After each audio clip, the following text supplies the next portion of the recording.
আজ কাকুর বাড়িতে গৃহপ্রবেশ ছিল, তার জন্য কাকু একটি পঞ্চমুখী হনুমান শ্বেতপাথরের কিনে নিয়ে এসেছিলো। কাকুর ইচ্ছে ছিল যেদিনই প্রথম বাড়িতে প্রবেশ করবে সেদিন হনুমান চালিসা পড়িয়ে তারপর বাড়িতে প্রবেশ করবে। তার জন্য আজকে গীতা পাঠ হবে ও হনুমান চালিসা পড়ানো হবে। তো কাকিমা প্রথমেই হনুমানটিকে বরণ করে নিল।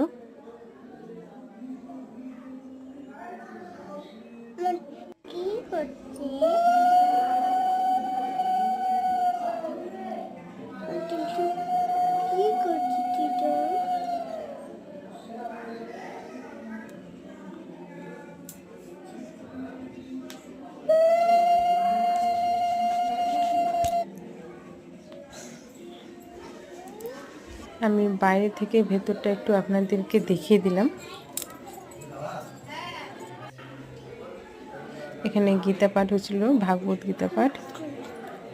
তারপরে একটু বাইরেটা আপনাদেরকে দেখিয়ে দিচ্ছি। আমার কাকু এখানে বসে সবজি বানাচ্ছে, আমরাও বানিয়েছি, সেটা ভিডিও করা হয়নি। এখান থেকে এবার একটু উপরে নিয়ে যাব যেখানে রান্না হচ্ছে। এখানে দোপাট্টায় একটি ঘর রয়েছে, ছোট্ট ঘর।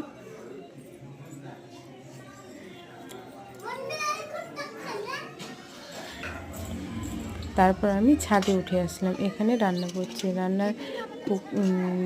যে রান্না করছে সে হচ্ছে আমার কাকুর মাসি শাশুড়ি, তো সম্পর্কিত আমাদের দিদা হয়।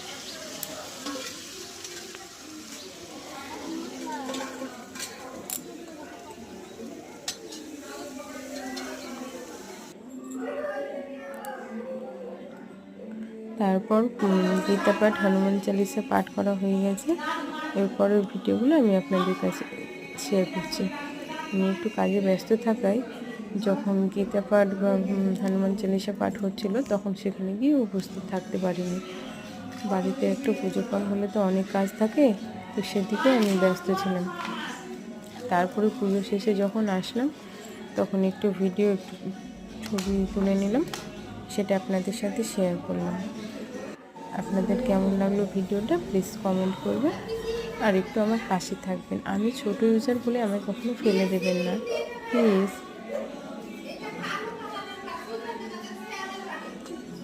সবাই ভালো থাকবেন, সুখে থাকবেন।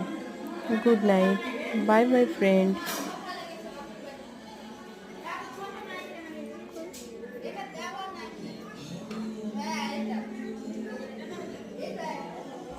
আজকের ভিডিও এই পর্যন্ত।